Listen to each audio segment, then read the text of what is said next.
More than any other gospel, Matthew frames the story of Jesus in grief. From Mary and Joseph and Jesus fleeing violence on their way to Egypt, to the weeping mothers whose children have been killed by Herod, to the anguished cry of Jesus on the cross, my God, why have you forsaken me?" Grief saturates this story. And how could it be different?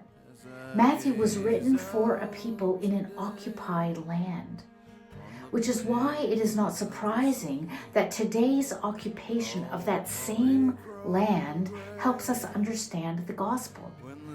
The mothers of killed children in Gaza help us picture the brokenhearted mothers in the gospel.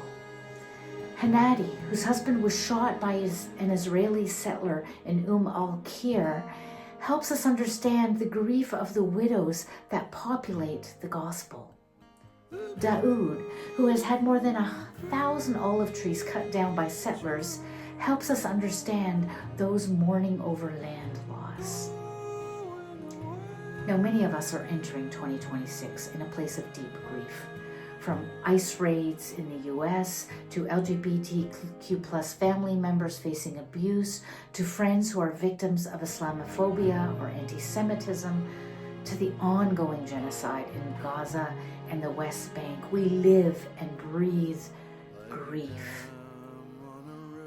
And yet in Matthew, Jesus says, "Blessed are those who mourn."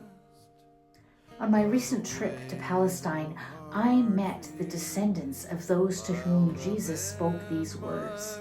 And in spite of their ongoing grief, they continue to work for peace, to live in hope. So what does this ancient text have to tell us, living under the imperial forces that occasion so much sorrow? Perhaps hope is only found when those who are grieving are at the center of the story. Beginning on January 12th, I will be spending 4 Monday evenings on Zoom reading Matthew, informed by the realities of first century Palestine and our current imperial context. Go to Bible Remixed for more information. And join me, for perhaps peace is only possible when the brokenhearted rule.